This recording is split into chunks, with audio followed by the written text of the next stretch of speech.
Welcome to the Embody Me podcast. I'm your host, Amber Fortier, a digital entrepreneur, embodiment coach, and manifestation expert. My mission is to help success-driven, ambitious women stand in their power, embody their inner CEO, and manifest the successful business of their dreams. This podcast provides you with thought-provoking conversation, manifestation techniques, and wellness tips to turn your spiritual practices into a lifestyle, discover your inner rich babe, and massively transform your business, brand presence, and bank account. Let's effortlessly manifest opportunities and embody the rich, the confident, and the wildly successful version of yourself. Press play to dive in. Hello, everyone. So I'm so excited. I'm here with Heather today, and we are going to be talking about how to stand in your power. Heather, do you want to introduce yourself? Sure. Thank you so much for having me, by the way. I'm so happy to be here with y'all. So my name is Heather. I live in South Florida. I have the two cutest little dogs who are behind me right now. They're both like snuggled up and they're adorable. But yeah, I have the two cutest dogs. I love the beach and sunsets and all of that kind of stuff. And I am a certified life coach, yoga teacher, personal trainer, and have my own coaching and wellness business. So really what that looks like for me is I'm an alignment and purpose coach, and I work with and empower women in taking ownership of their own lives by creating really powerful mindset shifts, discovering their purpose and aligning their mind, body, and soul. And I'm so grateful for the work that I get to do and for the women that I get to work with on a daily basis. So yeah, that's a little bit about me. That's amazing. And I feel like you are the perfect person to really talk about standing in your power. I know as a yoga teacher myself, that is a phrase we use in yoga a lot, making sure we're standing tall, standing in our power. So for those who are watching who don't really know what that means, can you give us some insight? What does it actually mean to stand in your power? Yeah, gosh. Okay. So that's one of those terms that my dad would refer to as yoga ease, because he always makes fun of me with things that I say, because he's like, you speak a completely different language as a yoga teacher and a coach that most of the public just doesn't necessarily understand. And standing in your power is one of those terms that can be a little like hippy dippy or wonky for some people. Like, standing in my power, what does that even mean? Like, to stand in power, huh? And so I'll speak for me with what that means. Standing in my own power means that I'm grounded. So there's a couple of different aspects of being grounded. One aspect of being grounded is I have my 2 feet on the floor. I can feel earth beneath me. I know that I am not wavering in my physicalness. And the other aspect of being grounded is like a mental groundedness. So I mentioned the word unwavering before. And so like when I don't feel like I'm on my own 2 feet, it's difficult for me to make decisions. When I don't feel like I am grounded and actually present with my surroundings, I'm not clear in my communication with people, and really just inside, I don't feel good. And so for me, standing in my own power means I can feel my 2 feet on this earth. I am grounded both in physicalness and in my way of being, and I am clear. And so when I say that I'm clear, what I mean is I know what my belief systems are, and I'm clear in that my actions are in alignment with my beliefs and with who I say I am. Oh, I love that. And I feel like that is so important, to really have like a strong grasp of like who you are, what your values are, what you believe in, and what is important to you. So I really love that you say that. And I feel like, to add on to that, for me, when I'm standing in my power, that means that, I know my boundaries, I know when to say no. I know like, okay, people want me to hang out, but I'm just not feeling it. So I'm going to be like, you know what? Actually, not today. Maybe we'll try to reschedule, or, just knowing, when to say yes and when to say no, and not letting other people, I guess, influence your decisions. That also, for me is standing in your power as well.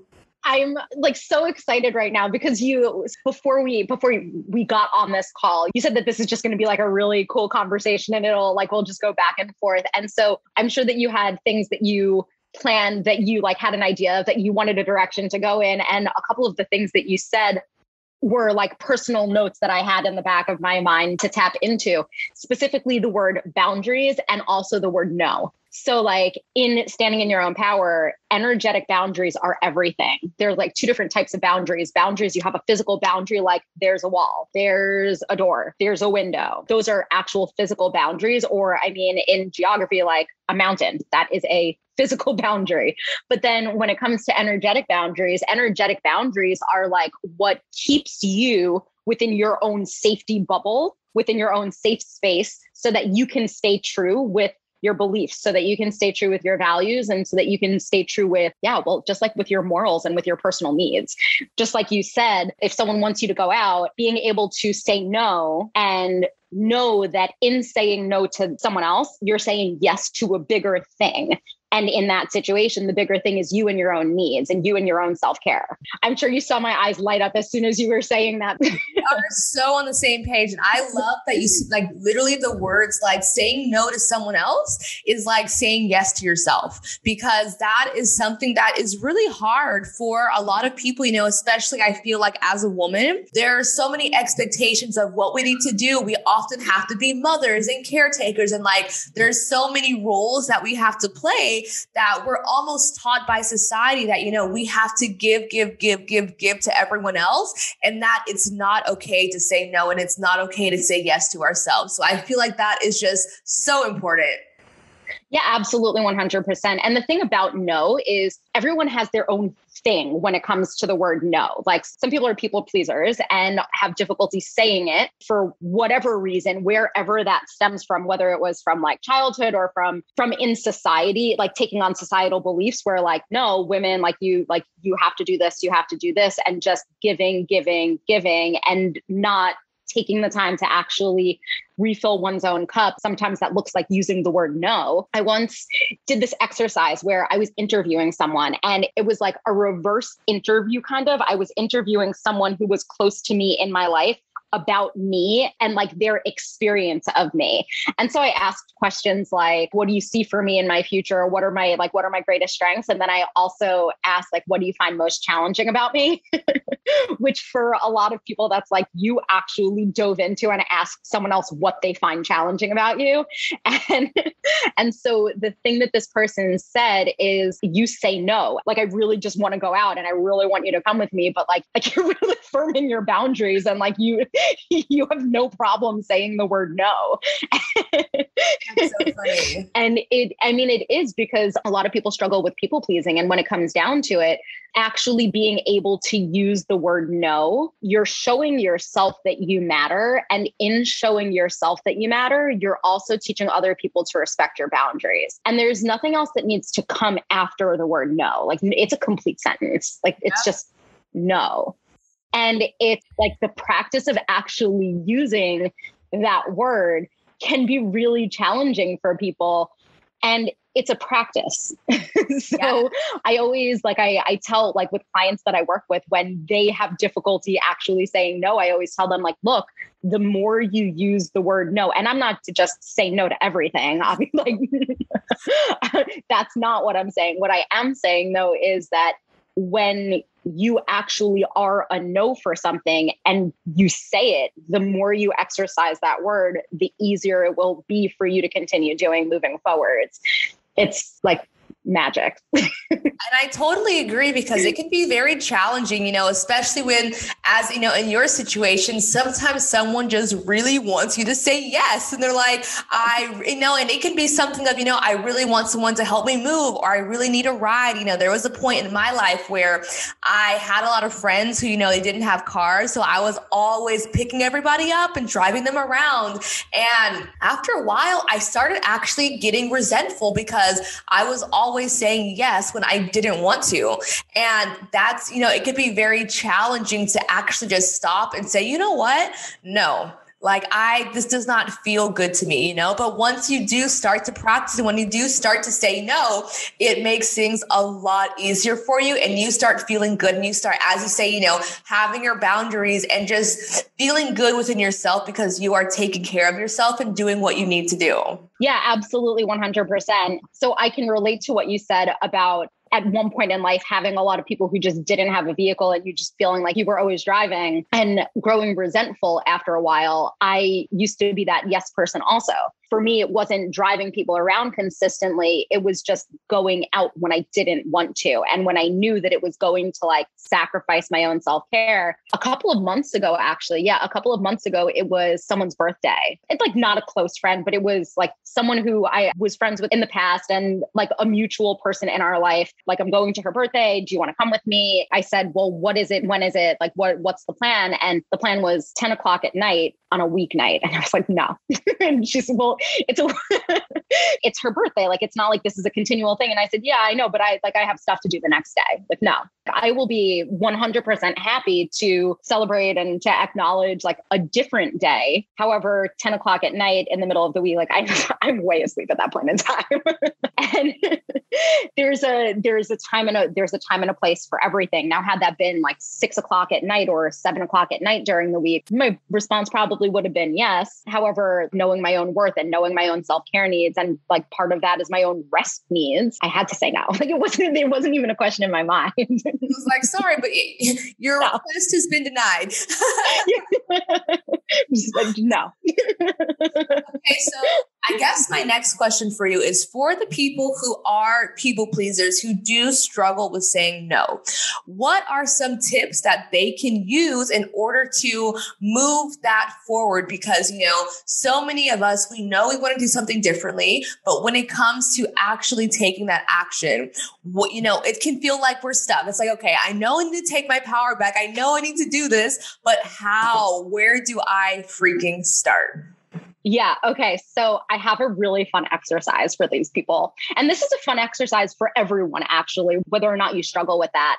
So the exercise that I'm going to recommend doing is to get a piece of paper and to just close your eyes for a minute. Envision, what instances do I avoid saying no? How does that behavior affect me? How does this behavior affect the other people involved? And how would it have helped me and the other people had I said no? Answering those questions and just taking some time to journal on those things allows you to take an inventory of your life in the areas where you're saying yes when you really want to say no. The thing about that is people aren't always going to respond well to you saying no. And you being able to say that anyway means that you're speaking your truth. And when you're speaking your truth, it actually is helpful for the people around you because they know that they can trust you.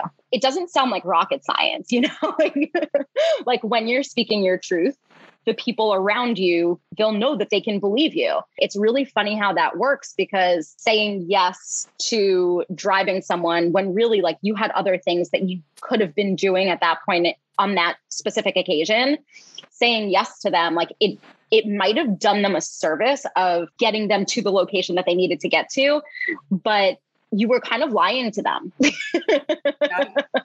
And I'm not I'm using that as an example because it's something that you already spoke about. So it's a tangible thing that I can use right now. Yeah. But for those of you who are listening, truly look back. When was the last time that you said yes to something and you really wanted to say no? Consider that had you actually said no, it would allow you to be a more trustworthy person for both yourself and for the other people, because then you're in integrity, who you are and what matters to you is actually what's happening. Can we go through another example for your journal prompts, right? So if we can think of another example of, when a time that you say no, and then, how it makes you feel, how it makes the other feel. Can we walk through this one more time? I had a client who I was talking with the other day, and she got into a situation where her boss wanted her to stay late, and she knew that she had a family gathering that she needed to get to. She was torn with what to do because she knew that she had some place to get to, but she also felt like she couldn't say no to her boss, even though she had worked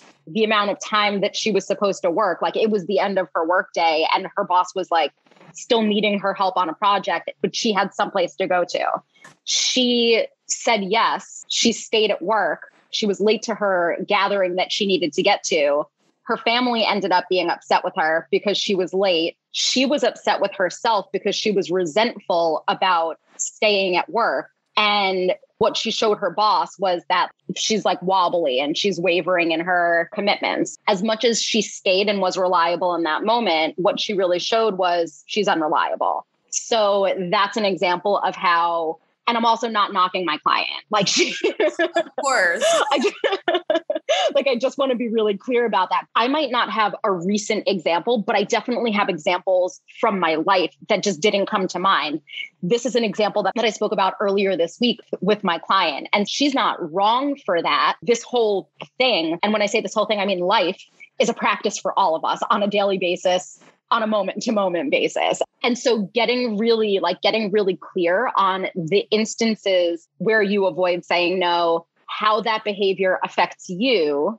Are you going to be in integrity with what you actually plan for your day? Or are you going to be in integrity with your self-care needs or your nutrition beliefs? How this behavior affects you, how this behavior affects the other person involved. Like, even if you're doing them a service right in that moment, what does you saying yes when you really want to say no? Like, what does that show them overall? Yes. And then how would it have helped you and the other people if you just said no?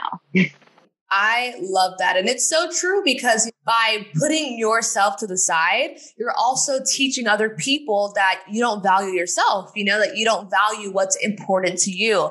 And it's so important to make sure that we are making sure to fill our own cups, because if we're not filling our cup first, then we're doing everyone a disservice. We're doing ourselves a disservice. We're doing the people we care about, who we think that we're helping, a disservice as well, because we're not giving them the right energy as if we really wanted to be there and do something for them. Yeah, it's like the plane, like the masks on a plane. You're supposed to put yours on first before before helping the person next to you. Part of me wants to say that it's like self-preservation, but the rest of it is truly no one else is going to fill our cup. And so if we're not filling our cup's just not going to be filled. Yeah, but we can't help anyone else with an empty cup. Absolutely. 100%. So, do you have anything else that you want to add when it comes to standing in your power? I know we covered so much already. Yeah. So actually, the other thing that I would really love to add is to listen to your body. So, right? Listen to your body. Have you ever just stopped to breathe when a situation arises, checked in to see how your body felt in that situation? Like, your body's never going to lie to you. Like, our bodies are so incredibly intuitive. They hear everything that we think. They hear everything that we speak. And physiologically, it responds. Yeah. So if you just slow down for a minute and tune into your body, you'll realize that your body will actually tell you whether you're a yes or whether you're a no for something. Your body will give you cues and tell you whether you're in reaction. What can we look out for if you want to tap into this like intuitive space of knowing if it feels like a yes or a no? If your body tenses up, if you start to feel anxious and you hadn't felt anxious before, if you get sweaty palms, or for some people, sweaty armpits, if your heart starts to beat really fast, what are some examples for you? Like, how do you know when you're not in choice? I know, like, my heart will start racing, and I also just feel it. Like, I feel it in my chest where I'm like I kind of take a little breath, and I'm like, like almost like a gasp somehow, like a, it's like, ooh, I don't really know how to respond in this moment, And when I am in that type of situation, usually what I will do is I'll just say, can I think about it? Because I sometimes feel like I don't want to answer right away. I kind of want to just see, okay, what do I really feel? What do I need to do? Does this feel right for me? Because, we might sometimes, our first choice is like, yeah, of course I'll do this. And then you're like, ooh, but then I had to do this. And now I'm thinking I don't really want to. So I always should kind of tend to say, let me think about it and get back to you. And then I can really process it and see, okay, how does this feel? What do I want to do? Is this the right decision for me? And then going from there. But for me personally, I really like to just sit with it and just, even if it's like 1 or 2 minutes, just really think like, okay, what feels good to me? What feels expansive? What feels happy and light and good energy and like just very relaxed? And like whatever I feel, whatever decision makes me feel relaxed is the one that I know is the right decision. Oh, I have a fun exercise for this also, for body sensations. But yeah, one of the things that you said was that you say like, can I think about it? And you just don't respond right away. And so what that sparked in my mind when you said that was, how often do you respond to a text message immediately rather than taking time to breathe on it? This whole era right now with people using the term ghosting left and right, like, oh, I thought you ghosted me, or like I thought you ghosted me. You did ghost me. You don't owe anyone a response right away. Yeah. Like ever. And that's something that I've gotten really good at lately. I used to always be that person. Like if someone texted me at 1 a.m., I wake up out of a deep sleep and I'm like, oh, I got to respond, or like I have to respond to a message. And now it's like, even if it takes me 2 days, who cares? Right? I will respond on my own time. And as you said, we don't owe anybody anything. So I freaking love that. I mean, like, of course, are there some people where you kind of triage the level of importance? Like if it's your significant other, or if it's your parent, or if it's your child, you're probably going to respond a little quicker. But if it's a random question that is not of immediate importance, you don't have to respond right away. Yeah. I have this discussion consistently, actually, because like with people dating. Ooh. Because it's like you go out with someone once and then all of a sudden they think that they're entitled to like your beck and call. And like, no. Not how it works, baby. Put a ring on it first. No. About it. Like, it's just, if you go out with someone once, like, first of all, like you don't owe them anything. You might want to respond, but if you feel like you're being pressured to, that's a completely different story. And that's a space where you can really begin to like listen to your body and listen to the cues that your body is giving you. Like if someone texts you and you get a pit in your stomach, you might not want that person in your life. Someone texts you and it automatically puts a smile on your face and you're like, oh my gosh, that might be a person who you want in your life. I love that. And, so since our audience is really, entrepreneurs, how are some ways that you can stand in your power more as an entrepreneur? Because some things that I can think of that I've been working on myself is like my DMs, someone might send me a DM asking a question or asking about my coaching or my programs. And it's been a lot for, I've had to learn how to be like, you know what? I have my office hours. I have my time where I'm answering messages. And if it's not during these times, it will have to wait until tomorrow. It will have to wait until I'm ready. So, can you think of any other examples for entrepreneurs where we can, work on standing in our power a little bit more? Yeah. So the first thing that I want to say about that is like, not everyone is your ideal client. Not everyone is your ideal client. Right. And so I get that it can be really easy to be on a call or to be communicating with someone and to see that person as like potential income, which is great. And there's a reason we do calls and then like send out a contract. There's a reason it's a step-by-step process and it doesn't just all happen at once, because you might get off that call and recognize that there are going to be a lot of effort. I'm sure I'm not the only one who's ever felt that. Like this person who you just spoke to might actually like suck the energy right out of you. Yep. And it's okay that not everyone is your ideal client, because there's going to be someone else the next minute, the next day, the next week who actually is your ideal client. And the moment that you start working with them, you feel like you're refilling your cup every single moment you speak with them. Yes, I love that. I love that. And it's so true, because I feel like, so often, as you said, like we see someone as like, ooh, you're a potential dollar sign. You don't want to let that go. But it's so important to realize, okay, is this going to be supportive to my health? Is this going to drain my energy and I'm not going to have time and energy for my other clients? Knowing what your capacity is and what you can handle and what feels right to you is so important. Yeah, absolutely. And there's, of course, the aspect of it that you pointed out specifically. Your office hours aren't 24/7. Yep. Yes, you're your business. It's really important to be able to separate from that, because you're a human also. And you're like a human who can't be on 24/7. Like you deserve rest. You deserve self-care. You deserve time to socialize. You deserve time to like go get your own yoga practice. You deserve all of the things that any other human in any other field of work would get.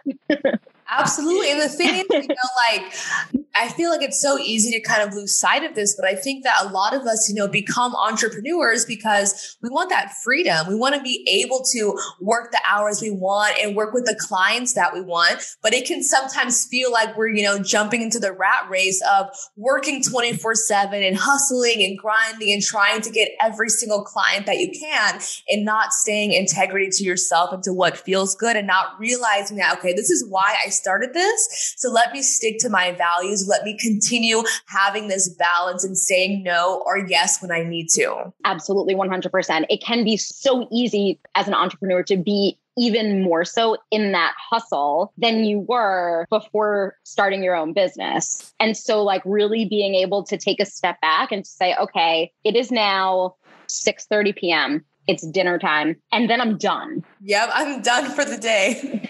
Yeah. And once that happens, you might still be using your laptop and you might still be on your phone. And it might feel really awkward at first, but like, don't check your email.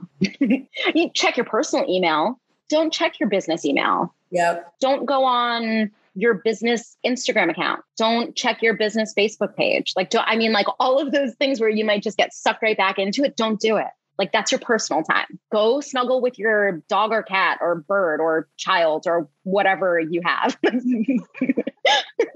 Save time for the cuddles. I love that. All about the cuddles. Yes. And yeah, I know everyone who's listening right now is getting so many amazing tips. And it's so important, just to always make sure that you're in integrity with yourself. Always just check in. As you said, listen to your body, start to be aware of how you feel, start to be aware of what feels like a hell yes. Because, one of my sayings for the year is if it's not a hell yes, it's a hell no. I don't know if it's from Kelly, because I know you've coached with her as well, but that's what she would tell me. It's like, if it's not a hell yes, then it's a hell no. And because I know what a hell yes feels like. I know how it feels when I'm super excited. I'm pumped. I'm ready. I'm like, I just want to do this now. And if you don't have this feeling, then that's telling you something. Maybe you should listen to that. Maybe you should follow that a little bit more. 100%. And that goes for like every area of life. Yep. Like if it's not a hell yes, it's not worth it. Yep. Because once you start living your life and you're surrounded by hell yeses, you feel so amazing. Everything feels so good. Everything is in the flow. It just works out so much better than when you're kind of, there's a lot of things in your day that you just really don't want to do. And of course, we all have priorities. We all have, like, I'm sure, you don't like to do the dishes per se. So there are things that we need to do, but the things that we don't have to do, it's okay to say no to them. It's okay to be like, this actually is not going to work for me right now. And to be okay with your decision in the end. 100%. And even with those things, yeah, there's like adulting things that we have to do that might not be the most fun, but like, how can we choose to do those things rather than being like at effect of having to do those things? Because like I can begrudgingly do my laundry on literally a daily basis. I don't know how it comes back so quickly, but it always does. So I can begrudgingly do that, or I can choose it. Yep. And I'm not saying that laundry is ever going to be like the most fun activity in the world, but it could. I love that. Yeah, you can choose your reaction. You can choose the energy in which you do things in. Absolutely. Oh, man. My cup feels so refilled right now. Yeah.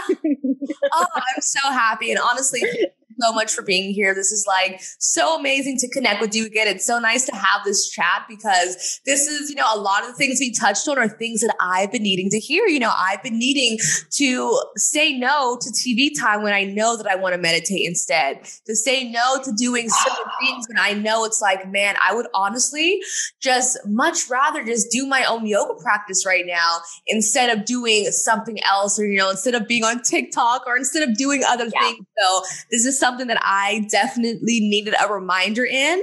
And, I just want to add that wherever you are right now, maybe you haven't been standing in your power. Maybe you have been people pleasing. You are able to change your direction at every time, like I just had this realization today, but it's like, oh my God, there's only 10 weeks left of the year. Like the year is almost over. So how do I want to end these 10 weeks? It doesn't matter how my year has been up to this point. It doesn't matter if I haven't been sticking to my goals, if I haven't been consistent, because I can make that choice to do something different today. So wherever you are in your life, just know that you are able to, to flip the switch. But that's right. You're able to, do something different and just, start living your life in alignment and start doing what feels right for you. It only takes a second. Like if you have a second, you can take a deep breath and that breath can change. Yep. Anything. So pause, breathe, observe, truly like observe your body sensations, check in with yourself and redirect when necessary. And also know that you're not alone. I'm so honored to be here like with you right now. And I also just want you guys to know that like, I'm here for you. Reach out anytime. Seriously. And if someone does want to reach out to you, how can we find you? I will, of course, put your links and all your information in the description or the comments or wherever I post this. But for those who are listening and just want to type it in themselves, how do we find you? So you can find me on Instagram, Heather Viniar. Very basic. You can also find me, and that's V as in Victor, INIAR. You can also find me on my website, heatherviniar.com. Oh, I love it. Simple. Super basic. Super basic. And there's like little buttons all over the place on my website. If you want to hop on a call, if you want to reach out, know that I'm here. You can send me a DM on Facebook. You can also send me an email. Wait for it. Heather at heatherviniar.com. I love it. Super simple. And like probably the least creative you've ever heard. Thank you so much for being here, for sharing so much valuable information. It was great to chat. And yeah, just thank you so much again for giving us your time and your energy. Thank you so much for having me. I hope you guys all have a great day. And again, just know that you are 100% not alone. I hope you enjoyed this juicy episode of the Embody Me podcast. If you love this episode, please give us a 5-star rating and share with the woman in your life who needs to hear this. And don't forget to subscribe so you can keep up with all of our upcoming releases. I cannot wait to catch you in the next episode.